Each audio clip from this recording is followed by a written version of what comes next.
Hello, and welcome to Kerbal Space Program with me, the Silver Ghost.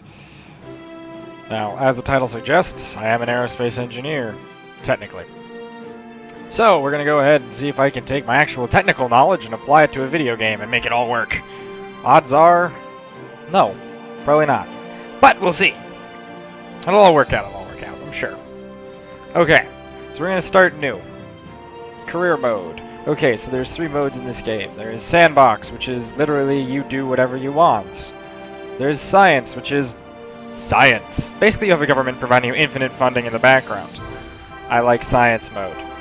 Call me an NASA puke if you want, but I like having infinite money. And then there's Career mode, where you're SpaceX. I mean, where you're not infinite money. Now, we're going to play with infinite money, because I like having infinite money. Now, as you can see, there are many, many flags from which we can choose from.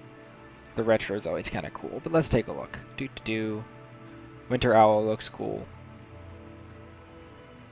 Let's take a look. Ionic's always fun. But this is like, if you plant a flag somewhere, this is the flag that will show up.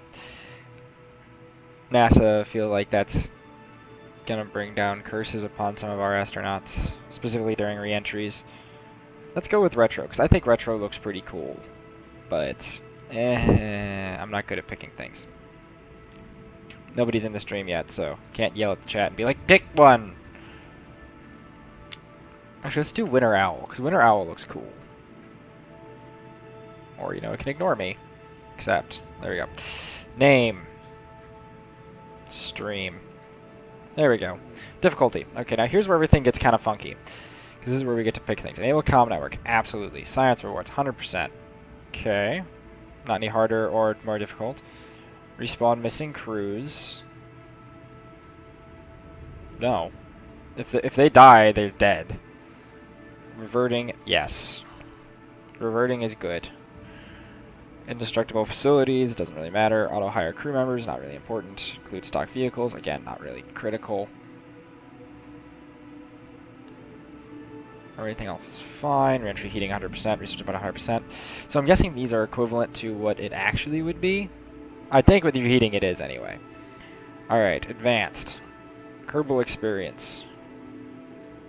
Huh.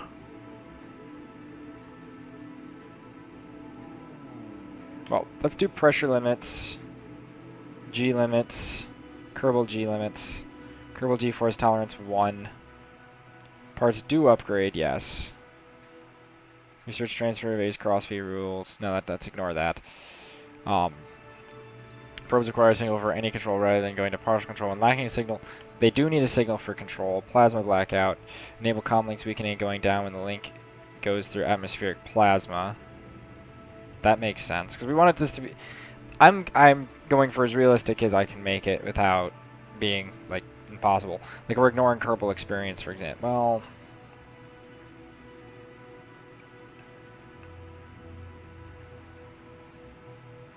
let's not ignore Kerbal experience. We will have them level up immediately, because let's get real here.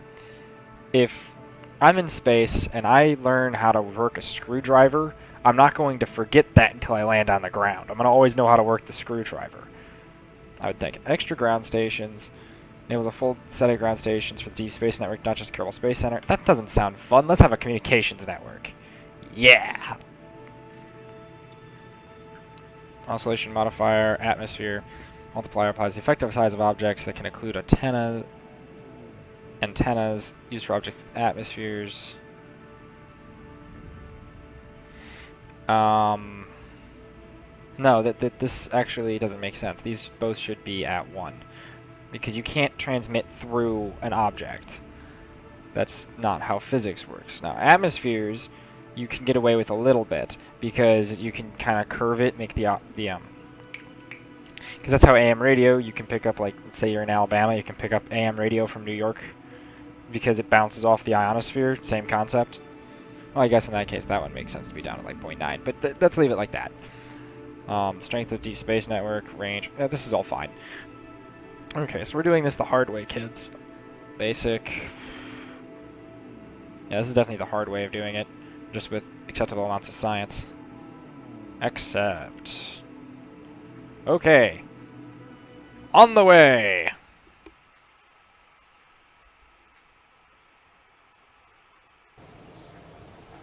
Okay, welcome to the Space Center.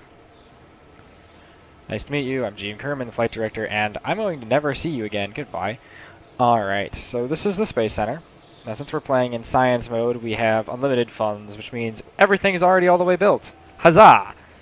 Let's go poke our head into the research and development guys quick and see what they have in store. A lot. They have a lot in store. But right now, we start just at the beginning with basics. Fins, command pods, a can of boom, also known as the flea, a mysterious goo containment. Why do they... Where did you get this goo? No, I don't want to know. I don't want to know. Modular girder segments, because like I'm going to be using that right away. And then Merc 16 parachute. Now, for those of you who are on YouTube who pause the video to read these descriptions, this game is absolutely hilarious if you know anything about space. For example, the basic fin. A simple bolt-on aluminum fin may not be the cutting edge of aerospace engineering, but it's dirt cheap and it'll make a ride get slightly less unstable. Sounds like the college solution. Alright. Well. Let's not worry about this. Let's go right into the fun. VAB, the Vehicle Assembly Building. I am Werner von Kerbal. Oh, jeez. The tea of the day is blueberry muffin, actually. Yeah, I know it's a weird combination, but that's what we got. It's just going to be basic tutorial-y stuff. Now, I have played this game a little bit before. For example, I did a little bit of playing before this to do audio checks, so you should be able to hear me just fine. Alright, Mark 1 command pod. Originally built as a placeholder for demonstration mock-up of a rocket, the Mark 1 command pod was heralded as a far safer and more reliable option than its predecessors by rocket scientists throughout the world. It is now commonly seen in active service. Well, given that it's the first one, that would mean that the alternative is literally we strap the guy to the top of the rocket. And yeah, I would agree. A command pod is definitely safer than strapping a guy to the top of the rocket. Before we go any further, there is one that is an absolute classic as far as rockets go. So we don't really have many of these things. Ooh, mystery goo. Strap a mystery goo onto here someplace. Well, let's do symmetry. So we actually are gonna... Come on. Give me angles. There we go. That look even? Oh my god, it's so cute! Okay. Aerodynamics, we're gonna need a couple fins. We're gonna go with 3. Well, the reason why I want 3 and rather than 4 is that I do not mind having... Let's keep it. Having a lower center of lift, and given that they're fins, it's going to be predominantly stabilization left-right, left-right, left-right. So yeah, okay, it's not going to be as stable. Let's say, oh, I need to designate directions. X, Y, Z. Z being... So, towards me. So, this way. It will create a little bit of a moment about the center line, assuming these fins actually have a lift ratio. They do. So they actually have a lift ratio, so they will create a slight bit of spin, which is good. We want a little bit of spin, because it stabilizes the flight path. Oh yeah, parachute. That would probably help, huh? Oh yeah, check your staging. Rule number 1 of Kerbals, check the staging. It's over here. So we light the engine, then we open the parachute, not the other way around.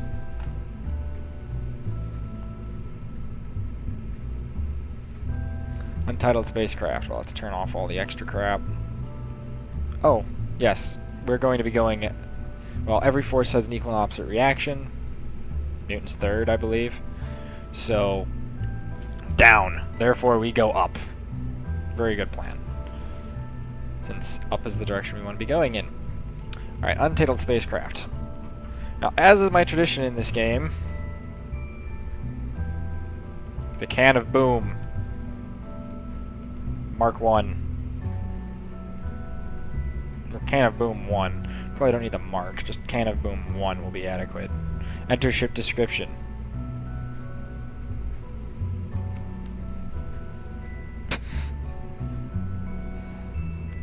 Read. Alright, so who's going to be our brave commander? Jebediah! Yes, Jebediah shall lead us. G-force tolerance increase 1.5 times. So the pilots are a little bit tougher than the scientists or the engineers. That's okay. I'll take your word on it. Congratulations, Jebediah. You have been chosen to be our first astronaut into space. Or off the ground, anyway. If this thing makes it into space, I'm going to be seriously impressed. So save and launch. Let's do this. Heck, if this thing gets off the launch pad, I think it'll be shocking. Actually, now that I think about it, if I go ahead and I take a crew report right here, crew report from launch pad, you record the crew's assessments of the situation.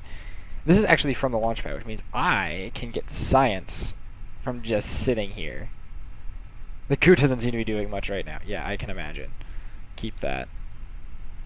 Like, I can even EVA just on the launch pad, just chilling. Guys in the control tower are probably like, what are you doing? Get back in your spacecraft. But I can like do a full-on EVA report here. Like, I don't think a spacesuit was entirely necessary to get here, was it? No, but you don't get a choice in the matter, so deal with it. Take a surface sample. The surface is charred and coated with burnt rock and repellent. There's also trace amounts of suspicious green substance. Oh. So they may have tried this without, you know, having a pod. That would make it definitely entertaining. Okay, everybody get on board. Okay. We're at 0. Communications network is solid. Alright. Gonna hit T to enable the SAS, which is... It's basically a stabilization system. It's idiot-proof and it's automatic, which is nice. Throttles don't matter. This is a solid booster. Solid boosters are you pull the trigger and it goes. So, since we're going to pull the trigger and go, 3, 2, 1, go. Oh god, lot of go. Lot of going. He's excited. Lot of going. Oh boy. Oh, we're going. Can of boom. Okay, so we got up to like 550 meters per second. So this thing decided how, you know that sound barrier thing? Yeah, that's not a barrier. Whoosh. Yeah, from 0 to half a kilometer a second in like a very short period of time. Have a nice day.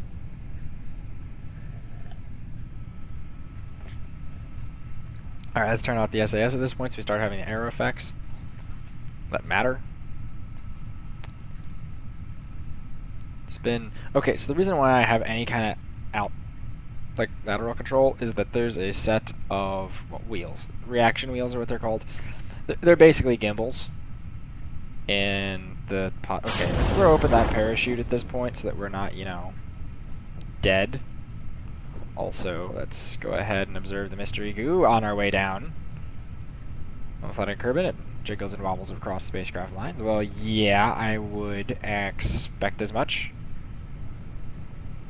Crew report. Oh, wait, no, we'd have to overwrite the existing one. Okay, because I already have one from the launch pad, which is fine. Honestly, we're on track to land on the launch pad, which would be definitely interesting. Alright, now this is going to be a very violent deacceleration, I have a feeling. Parachute. Parachute. You know you want to open parachute. Come on, bud. Come on. Come on. There we go. Parachute is open. So we're going to actually go ahead and EVA for a second. EVA reports, this is a most precarious situation. I would agree. Get back in the spacecraft. Alright. Can of Boom Mark 1. Well, Can of Boom 1, I guess. Hugely successful flight. Nobody died. Always a plus. Gonna have to bring the scrub brush to the launch pad, though.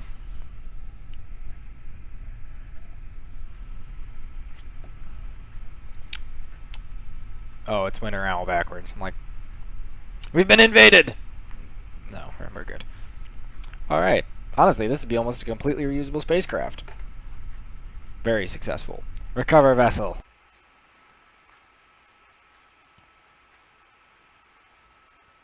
How did that first flight go? We got 33.5 science, which it rounded down. Crew report from launch pad, 1.5 science. EVA report from launch pad, 2.4 science. Surface sample from launch pad, 9 science. So basically the lower data is... This isn't worth all that much, I guess. Recovery of a vessel that survived a flight. 5 science. That's big, that we actually managed to recover the whole thing. He gained an XP. Which, I don't know how that works very well, so... Jebediah is now better, in theory. Great. Done. So what can we do with our 33 research? Well, first of all, technology we start out with. Engineering 101. How hard can aerospace engineering be anyway? And I can do it. So, can't be too difficult. Alright, let's do that. Basic rocketry. How hard can rocket science be anyway? Let me tell you. Aerospace is more than rocket science. Rocket science isn't anywhere near as bad as aerodynamics. Space is just a lot harder because in aerodynamics, if you have an engine cut out, nobody dies. Usually. Swivel, hammer. Okay, so just next generation engines and such. And then general rocketry. More engines, more fuel, more ambitious ideas. Or we could do stability. Reaching for the stars start by keeping our spacecraft pointing in generally the right direction. That is true. If you do not point the right end at space, you are not going to space today. Survivability. Okay, surviving is good. The art and science of landing and walking away from it. Well, yeah, landing and walking away from it, that would be nice. That'd be very good, yes. We do want to survive. And getting over here to, like, basic science so we could start using the Stay Putnik, which is kind of a joke on Sputnik, but the whole point is that it makes it so you don't have to send Kerbals necessarily. Would be very beneficial. But we're going to go for another can of boom and see if we can't get up higher into the atmosphere first. So let's go for some survivability, because we're going to need some survivability. Okay. Let's actually head over to the astronaut complex and see what we can find. Okay. So he's on his way up.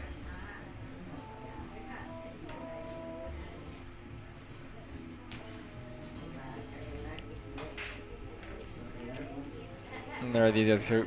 They have courage and stupidity meters. That's kind of hilarious. She looks pretty good, actually. She's very brave and not very stupid. Then there's this science who's very stupid and not very brave. And then there's that guy. A girl, I think. She's a model. Very, very not brave. Very, very, very stupid. Oh well, we don't need any more. We have 4. I haven't lost any yet, so we're good. Administration building, mission control, don't really care about either of them. Let's go to the VAB again and see if we can't get... Ooh. And see if we can't get a can of boom Mark II. So scrap that one.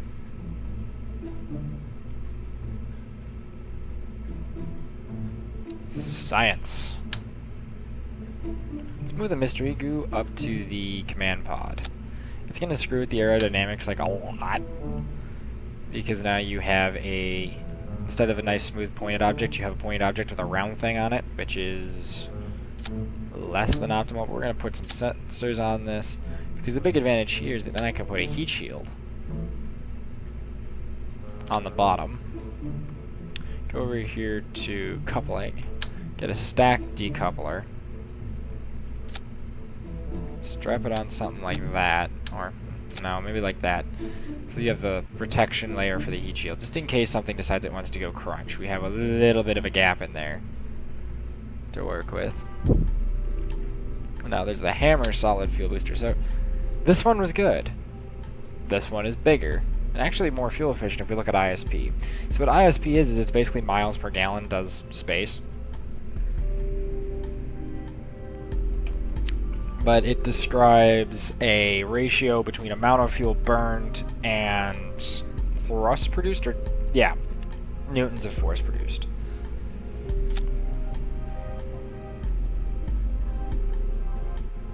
Oh, we have radiators now.